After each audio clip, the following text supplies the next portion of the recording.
With the recent uncertainty that the FIA have created about their future in relation to Formula 1, what better time to goad an impassioned driver that feels a strong conviction that he was robbed of a Formula 1 championship a decade and a half ago. It's not only the current FIA, but ex-members and even an ex-president getting in on the crazy train. But is it all as crazy as it seems? And does Felipe Massa now have the FIA's blessing to take his claims to the next level and start seriously disrupting the sport? Want to know what the FIA have said that may have stoked a fire within Massa? As much as he will be hoping to get a reaction with this, it may all be too late, but a key figure in the FIA may well think otherwise. And stick around to the end, because some people in the paddock aren't being goaded quite as easily. For an issue just a couple years off of being able to legally vote, Massa's claim to a Formula 1 title seemed to be stagnating recently, with a lot of claims, bluster and calls for support seemingly being done to no avail. However, it appears that the ex-Ferrari man may have just been gifted the FIA's blessing to push on with his conquest for a title. First, for those of you freshly awake from under your rocks, some context. Crashgate in 2008 is believed by Massa to be the reason that he doesn't have a world title. This controversy cost him a higher finishing position and thus points, which would have made all the difference in a title decided by a mere point. Massa and the rest of the world have since discovered that the then heads of F1 and moral black holes Eccleston and Mosley were aware of the race-fixing issue, or so Eccleston claims, saying, Max Mosley, the then FIA president, and I were informed during the 2008 season about what happened in the race in Singapore. Piquet Jr. had told his father Nelson that he had been asked by the team to deliberately drive into the wall at one point in order to trigger a safety car period and thus help his teammate Alonso. Piquet Jr. was afraid for his contract extension, so he was under a lot of pressure and agreed.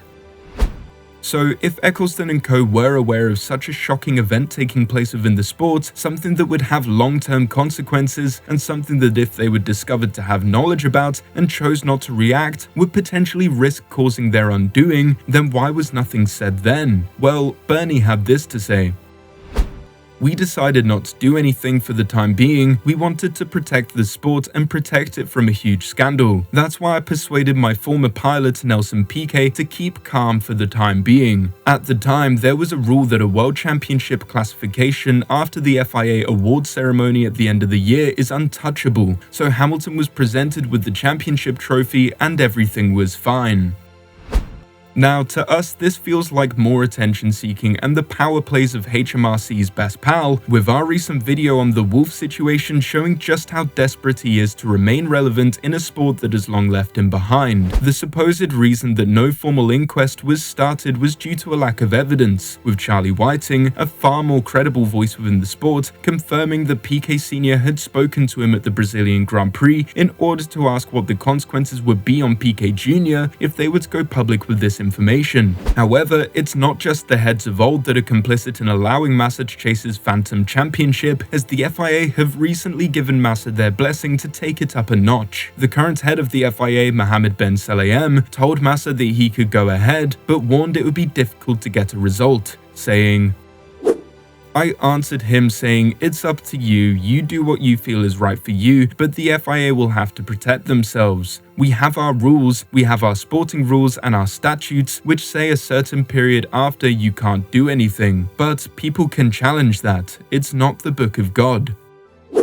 The statute of limitations aren't the only thing standing in Massa's way, as Mosley has since died, and Eccleston has since started walking back his claims that he made earlier this year on what just so happened to be the month that his book was releasing. Go figure. As well as this, Massa's cries for help from Ferrari have fallen on deaf ears, with no reaction from the Scuderia. Even if there was reaction from the team, the fact that the then team principal of the time, Stefano Domenicali, is now at the head of Formula 1 even further stickies the issue, one that would likely see the issue snuffed out or referred to a lengthy external committee process. Massa has resorted to sending pleas and endearment towards the very man who he is trying to strip the title off, Lewis Hamilton. When answering as to whether or not he has spoken to Lewis directly, Massa said, No, we haven't had any communications. Everything we are doing is not against Lewis. I mean, I really respect Lewis as a driver for everything he has done. He's one of the best drivers in the history of Formula 1. So many records with many titles, but what I'm doing is against the result of a manipulated race. At the point in the race where the manipulation happened, I was leading. I was first in that race, so it's nothing against Lewis.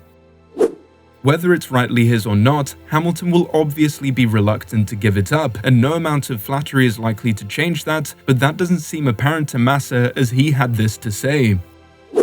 I really like Lewis as a driver, and he's doing a lot of things for justice, so many different kinds of justice in the world. I think one time he will need to speak and to talk about the situation. I think it's pretty clear I'm not doing anything against him. As much of a reach as this is, Massa hasn't given up, and his insistence may have led to him getting some very powerful support recently, as the ex-head of the FIA, as well as ex-Ferrari man Jean Todt, has given Massa some serious backing and reinvigorated his hopes that a title may be granted to him, saying, "Maybe we should have been tougher when the story became known, but there is no doubt that the Singapore Grand Prix was rigged and should have been cancelled." Todd's input has bolstered Massa's argument with new weight, as well as on-the-record admissions of wrongdoing, whether for attention or not, from the then FIA in their complicit reaction to Renault's wrongdoing, leading us to this potential crossroads as to where this will go. Surely Hamilton's head would have been turned by all of this. After all, it's his title under threat. Well, his stance doesn't appear to have refreshed since just after the summer break, where he said, "I'm really just focused on here and now. I'm helping a team get back into the championship race, and I'm not really focused on what happened 15 years ago."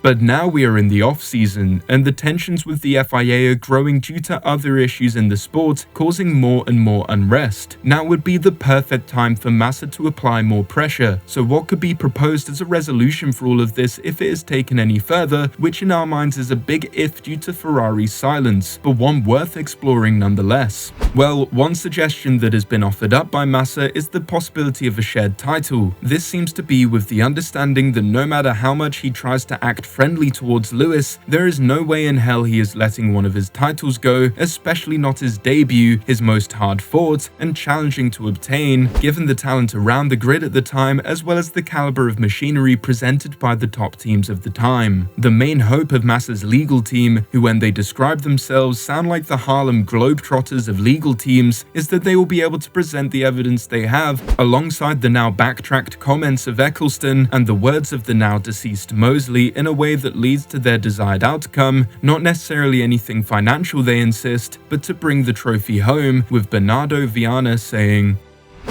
"We understand that the proper remedy would be the cancellation of the race, as Bernie admitted, and that he, Mosley and Whiting always understood was the case. It was the proper way to approach the regulations, and even if they wanted to partially cancel the race, let's say count the race up until lap 14 when Piquet crashed, Felipe would have been the champion as well, based on the regulations at the time. He would receive 50% of the points, Felipe was robbed of 10 points that day, and he lost the championship by 1, so the math is very clear."